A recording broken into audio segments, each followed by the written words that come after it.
O Federal Reserve, ou mais conhecido como FAD, é o Banco Central dos Estados Unidos da América, como se fosse o Bacen aqui do Brasil. O FAD age de forma totalmente independente do governo dos Estados Unidos, onde a sua principal função é definir a política monetária do país mais rico e mais importante do planeta, ou seja, sendo mais específico, é ele quem decide e controla a oferta de dinheiro e a taxa de juros para influenciar o comportamento da compra e consumo das pessoas e o comportamento das empresas diante a taxa estabelecida por eles. Federal Reserve decide a taxa de juros quando fazem a reunião para resolver se deve aumentar, baixar ou manter a taxa de juros no nível necessário.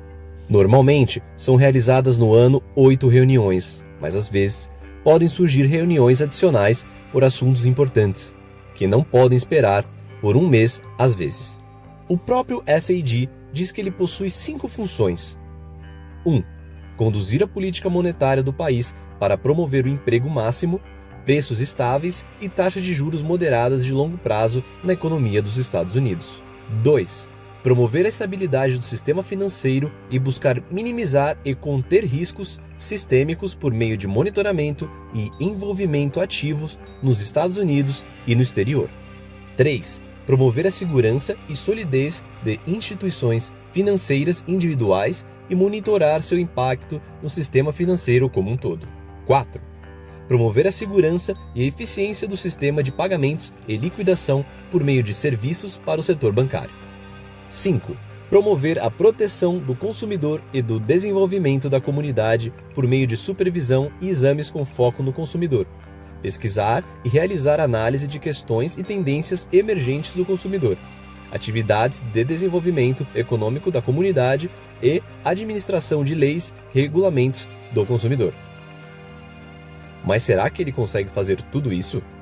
Bom, antes de entender como as taxas de juros que o FAD coloca influenciam a economia, não só dos Estados Unidos, mas do mundo todo, temos que entender que a economia mundial agora se baseia em bancos inseguros que negociam com moedas insolventes.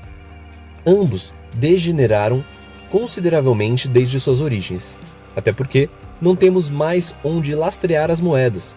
Depois do acordo de Bretton Woods, onde o presidente dos Estados Unidos, Richard Nixon, aboliu o sistema padrão ouro, assim tornando as moedas apenas em puro papel. Agora que entendemos isso, podemos ver o que acontece com o mundo e com os Estados Unidos quando o FAD resolve mudar a taxa de juros. Para isso, temos que entender duas coisas muito importantes. Existem dois movimentos famosos chamados Hawkish e Dovish. Ok, mas o que significa isso? Hawkish. Hawk, falcão, sobe muito rápido, ou seja, quando o FAD aumenta a taxa de juros, ele tem uma posição hawkish. E dovish, dove, pomba, desce rápido. Então quando o FAD baixa a taxa de juros, ele tem uma posição dovish. Certo, após entender as origens dessas posições, vamos entender as consequências que cada uma causa na sociedade e na economia. Uma posição hawkish, que é a subida de taxa de juros, controla a inflação. Porém, o FAD acaba tirando o incentivo da economia. Esse tipo de medida ocorre quando a inflação está acima da própria taxa de juros. Uma posição dovish representa muitas vezes uma descida artificial da taxa de juros dos Estados Unidos.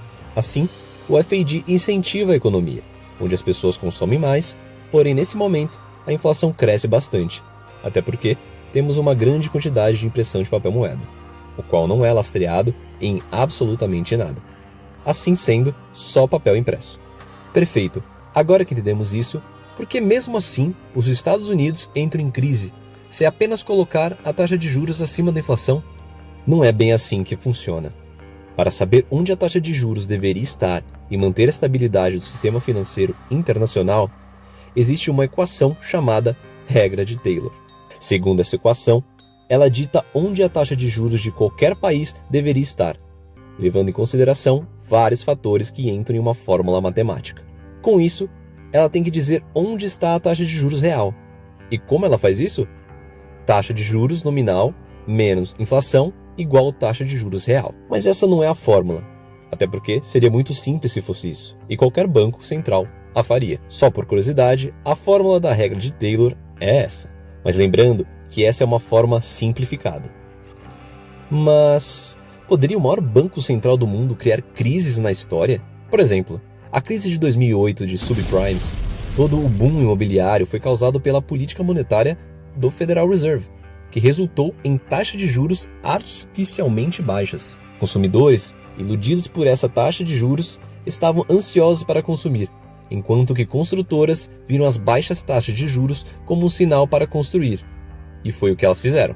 Um dos principais métodos que o FAD utiliza para estimular a economia é a manipulação da taxa básica de juros e da taxa de redesconto, que são usadas como taxa de referência para toda a economia. A taxa de juros é o preço do tempo, reflete as preferências temporais, da mesma forma que o valor do dólar hoje e o valor do dólar daqui a um ano não serão os mesmos. Assim como qualquer preço no mercado, as taxas de juros têm um importante propósito de sinalizar informações.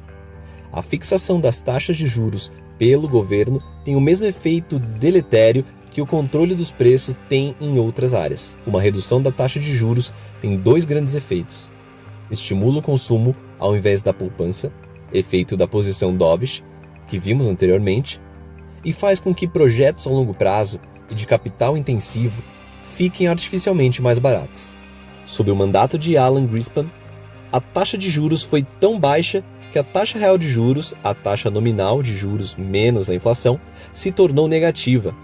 Com uma taxa real de juros negativa, uma pessoa que poupa irá literalmente perder o valor desse dinheiro. Milhões de americanos se encontraram presos em uma incerteza financeira que não era sua culpa.